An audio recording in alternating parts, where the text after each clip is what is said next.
Namaste. I hereby read out my open letter to the public about Jaggi Vasudev's full moon flirtations, which he is promoting from the concept of Soma. The profound concept of Soma, Jaggi flicked from the chapter Soma, pages 92 to 95, from the book Divine Initiation, authored by Bhagavan Shanmukha, who is also known as Palani Swami. The book was written in 1986 and published in 2001. Divine Initiation is the first book that brings together many profound concepts from the Vedic, Agamic, Tantric, Yogic and Siddhantic Sciences, and the author, Bhagavan Shanmukha, also known as Palani Swami, being a traditional Tantric Guru and initiated Shaiva Agama Guru, gives a lucid explanation of these concepts in his book. The profound concepts of Soma was expounded by Bhagavan Shanmukha in his book Divine Initiation and in his lectures for over 40 years. Until then, Soma was misunderstood as a hallucinogenic drug. Bhagavan Shanmukha has been clarifying many myths that the Westerners had about India's traditional teachings in his lectures to students for over 40 years. Jaggi flicked all this from Bhagavan Shanmukha's lectures and poses as his own insights, which is a fraudulent practice by Jaggi. Jaggi has mentioned on numerous occasions that he has avoided learning Sanskrit and scriptures as they clutter his mind. In fact, he puts down India's traditional teachings like the Bhagavad Gita, the Upanishads, the Yoga Sutras, Veda and Vedanta, and instead states English literature and Asterix comics are the profound literatures that he reads, to personify himself as a cool dude. Jaggi does not know Sanskrit, Hindi or Tamil or Kannada or Telugu. I'm completely spiritually uneducated. I have to admit that I have neither read the Gita, nor the Vedas, nor the Upanishads, nor even the Yoga Sutra. I've never studied anything. The most profound literature that I read, I read English literature just for fun because I like the language. Otherwise, the most profound stuff that I read is Asterix. Is what? Asterisk. Asterix comics, yeah. I had to admit that I have not read the Gita. So we're doing this Mahabharata program, now I'm compelled to read it. But I still passed Mahabharata program without reading it. That's why I skipped. I have great regard and respect for whatever he might have said. I never got around to read it. If I had time, I'll read the newspaper, because with the newspaper, I know how people are operating today in the world. So, this I business and all, you reading bits and pieces of Vedanta, please stop that. Don't read all this stuff, me and my consciousness and my witness and where is the witness, witnessing the witness, witness. You can go on endlessly. This is just a mental game. I have always avoided learning Sanskrit language, because the moment you learn Sanskrit, you will end up reading the scriptures. I didn't want to clutter myself with traditions and scriptures and other things. Then you learn a little bit of Hindi then? No, you won't. You won't? No. இப்போ நான் பாருங்க தமிழ் பேசுறேன், தமிழ் மாதிரியே இருக்குது இது. புரியுது ஏதோ ஓரளவுக்கு, ஆனா தமிழ்னு சொல்ல முடியாது நான் பேசுறது, தமிழ் மாதிரி ஏதோ ஒன்று பேசிக்கிறேன். ಎಸ್ ಗುರುಗಳಲ್ಲಿ ತನಕ ಸಾಕಷ್ಟು ಮಾತಾಡಿದ್ರಿ, ನಮ್ಮ ಜೊತೆಗೆ ತಮಗೆ ಧನ್ಯವಾದಗಳು. ಓಕೆ, ಸೊ ಕನ್ನಡ ಭಾಷೆಯ ಬಗ್ಗೆ ಅಷ್ಟು ಹಿಡಿತಾ ಇಲ್ಲ, ಆದರೂ ಕನ್ನಡದಲ್ಲಿ ಅದ್ಭುತವಾಗಿ ಮಾತಾಡಿದ್ರು. That's the way I am, that's the only thing I know, which is 100% energy work. No other things, no mantras, no tantras, no nothing. It's 100% energy work. I don't know any chantings, I don't know any rituals, I don't know anything. Without any ritual, simply, just switching the energy from one dimension to another. So, Jaggi has no access to the original texts in the scriptures.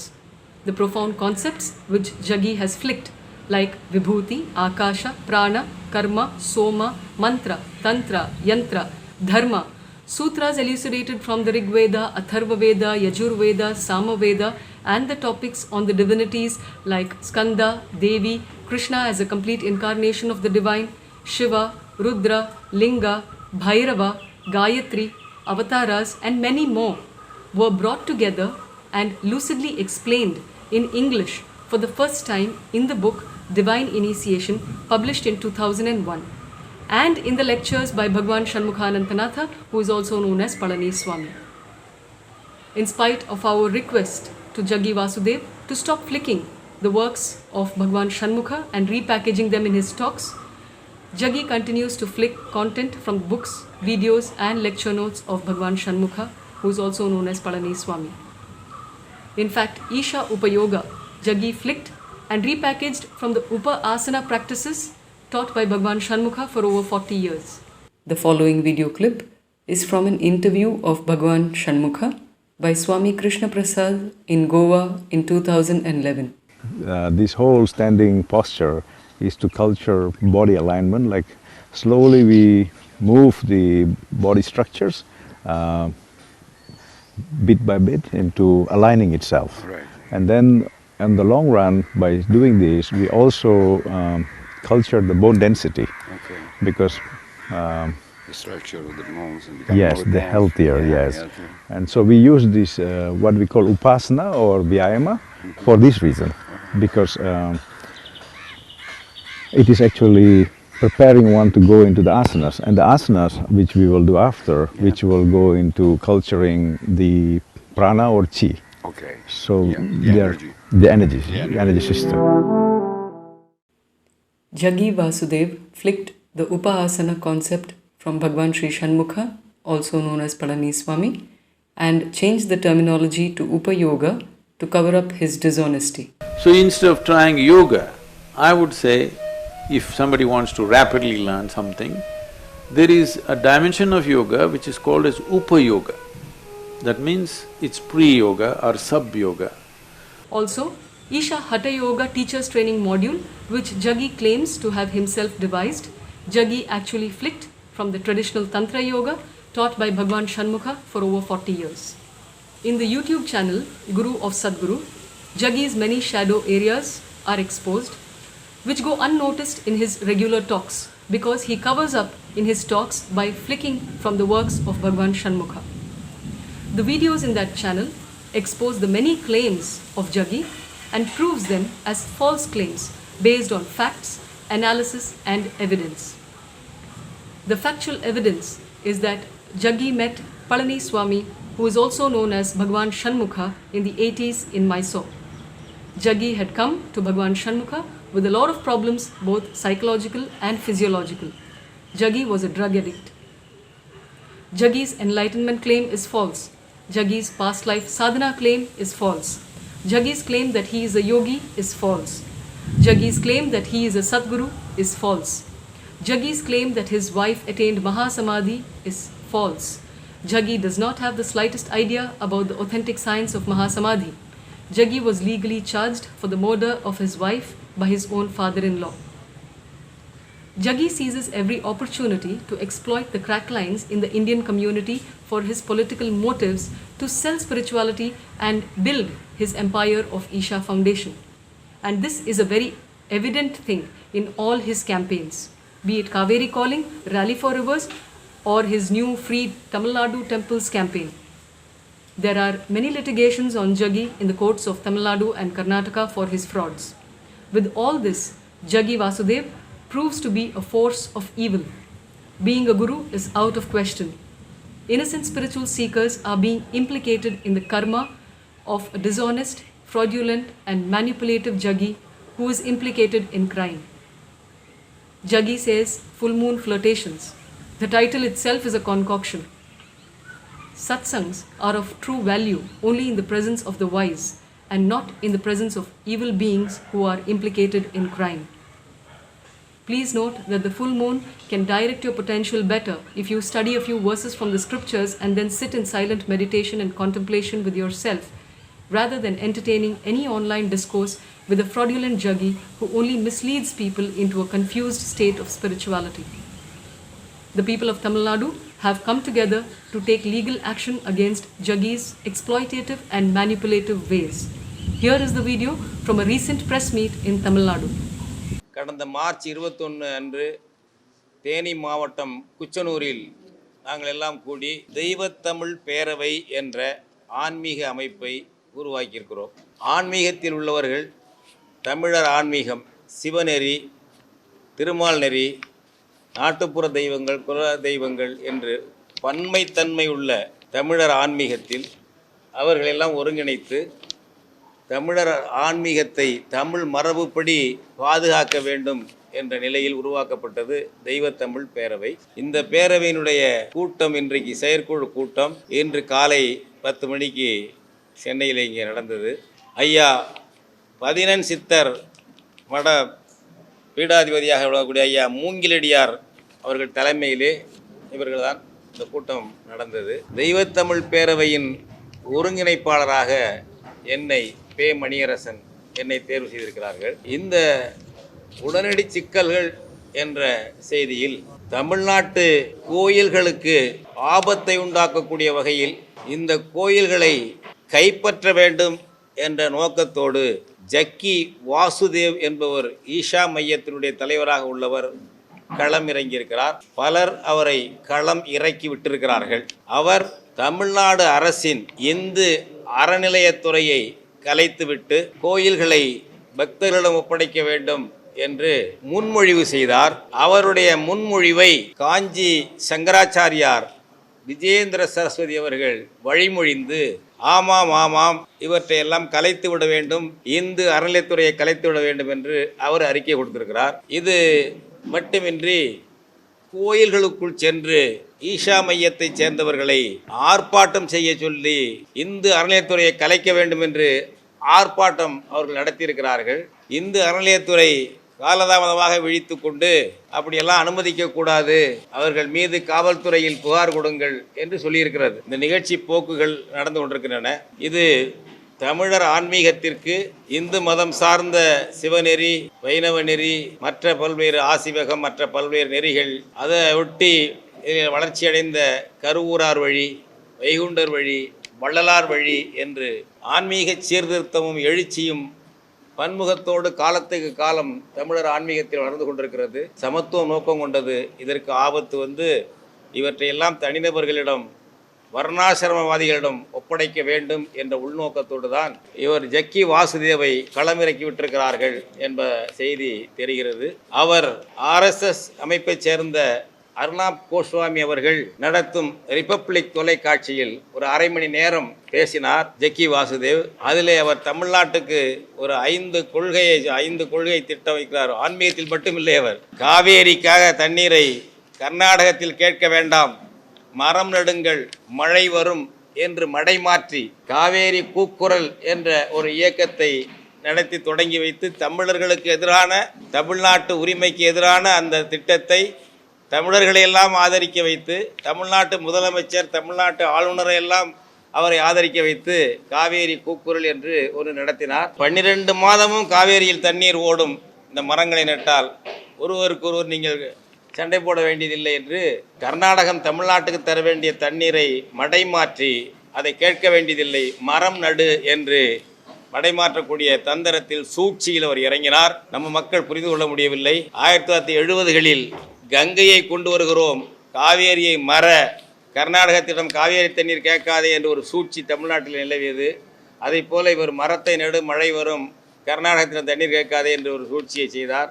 இப்பொழுது நம்முடைய கோயில்களை கைப்பற்றக்கூடிய நிலையிலே இவர் இறங்கியிருக்கிறார். எனவே இது வன்மையாக கண்டிக்கிறோம். தெய்வத்தமிழ் பேரவை ஜக்கி வாசுதேவின் தமிழர் சமயத்துக்கு எதிரான இந்த திட்டங்களை, போக்குகளை வன்மையாக கண்டிக்கிறோம். ஜக்கி வாசுதேவ் கர்நாடகத்தை சேர்ந்தவர். அவர் இங்கே அத்துமீறி தமிழர் சமய மரபிலே நுழைந்து எதுவும் செய்யக்கூடாது. அவருடைய இந்த ஆதியோகி இருக்கட்டும், தியானலிங்கமாக இருக்கட்டும், இதெல்லாம் சிவநெறிக்கு பொருந்தாத, சிவநெறி ஆகமங்களுக்கு முரண்பாடான வகையில் தான் இவற்றையெல்லாம் அவர் நிறுவியிருக்கிறார். எனவே சிவநெறிக்கு முற்றிலும் புறம்பானவர் அவர். அந்த ஆகமங்களையும் அதை பின்பற்றாத நபர். எனவே அவரை வன்மையாக கண்டிக்கிறோம். அந்த ஈஷா மையத்தின் மீது பல வழக்குகள் இருக்கின்றன. தமிழ்நாட்டிலே பல வழக்குகள், பல அரசு வழக்குகள் போட்டு நிறுத்தி வைத்து விட்டது. காவேரி கூக்குரலுக்காக வசூலித்ததில் ஊழல் செய்து விட்டார் என்று சொல்லி கர்நாடக உயர்நீதிமன்றத்திலே அவர் மீது வழக்கு நடக்கிறது.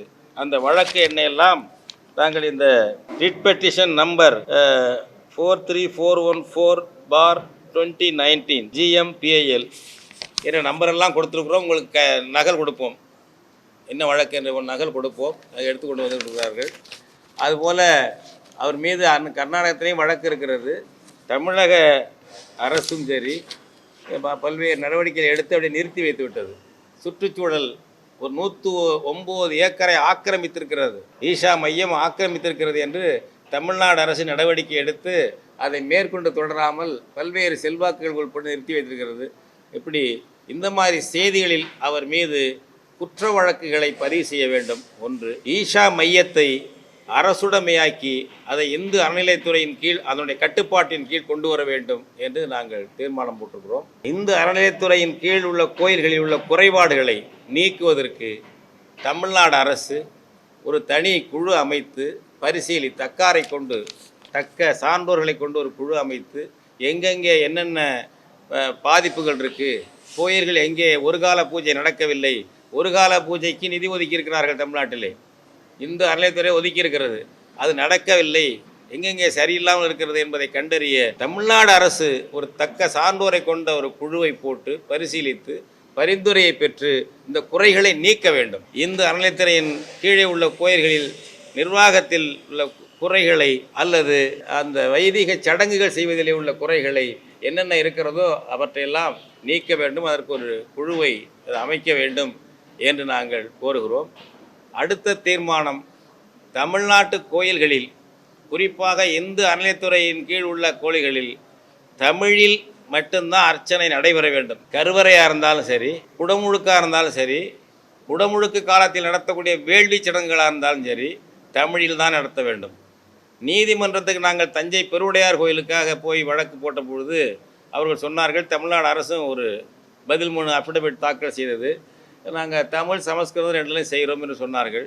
அதை ஏற்று அப்படியே செய்யுங்கள் என்று சொன்னார்கள். குறைந்தபட்சம் அதையாவது நீங்கள் கடைபிடிக்க வேண்டும். தமிழ்நாடு அரசு ஏற்கனவே ஆணையிட்டிருக்கிறது தமிழில் அர்ச்சனை செய்ய வேண்டும் என்று. நாங்கள் என்ன கோரிக்கை வைக்கிறோம் என்றால், சமஸ்கிருதத்தில் அர்ச்சனை செய்யுங்கள் என்று கேட்டால்தான் சமஸ்கிருதத்தில் அர்ச்சனை செய்யணும். இல்லையேல் பணம் கொடுத்து அர்ச்சனை பண்ணுங்க என்று சொன்னால் தமிழில்தான் செய்ய வேண்டும். தமிழ் அர்ச்சனைக்கு மந்திரங்கள் புத்தகங்களாக போட்டு தமிழ்நாடு அரசு போட்டிருக்கு, தமிழ் மந்திரங்கள் போட்டிருக்கு. சிவநெறிக்கு, திருமால் நெறிக்கு, முருகன் கோயிலுக்கு எல்லாத்துக்கும் தனித்தனியாக தமிழ் மந்திரங்களை அச்சிட்டு கொடுத்துருக்கு, பயிற்சி கொடுத்துருக்கு. பயிற்சி கொடுத்து அவர்களுக்கு சான்றிதழ் கொடுத்துருக்கு, பட்டயம் கொடுத்துருக்கிறது. 200 பேர் கொடுத்துருக்கு. அதில் ஒரு தம்பி வந்திருக்காருங்க, அவர்களுக்கு பணி கொடுக்கல, அவர்களுக்கு வேலை கொடுக்கல. அவர்களுக்கு வேலை கொடுக்க வேண்டும். 2015 உச்சநீதிமன்ற தீர்ப்பின்படி அர்ச்சகர் வேலைக்கு சாதி நிபந்தனை கிடையாது, ஜாதி நிபந்தனை கிடையாது. அடுத்தது, அர்ச்சனைக்கு மொழி நிபந்தனை கிடையாது. 2015 உச்சநீதிமன்ற தீர்ப்பு சொல்லுகிறது. எனவே எந்த தடையும் இல்லை. தமிழ்நாடு அரசு ஏற்கனவே ஆணையிட்டிருக்கிற தமிழ் அர்ச்சனைக்கு. இந்த கோரிக்கைகளை முன்வைத்து சனிக்கிழமை மே 8ஆம் நாள் காலை 8 மணியிலிருந்து மாலை 6 மணி வரை தஞ்சாவூரில் பெருந்திரல் உண்ணா போராட்டம் இருப்பது என்று முடிவு செய்திருக்கிறோம். 8/5/2021 காலை 8 மணியிலிருந்து மாலை 6 மணி வரை தஞ்சையிலே உண்ணா போராட்டம் நடத்துவது ஆன்மீகர்கள், தமிழர்கள், தமிழ் உணர்வாளர்கள் அனைவரும் கலந்து கொள்ளலாம். கட்சி சார்பற்ற முறையில், எந்த பிரிவு சார்பற்ற முறையில் ஒட்டுமொத்த தமிழர் ஆன்மீக பாதுகாப்புக்காக இந்த உண்ணா போராட்டம் நடைபெறுகிறது என்பதை தெரிவித்துக் கொள்கிறேன். Be aware, be informed. Namaste.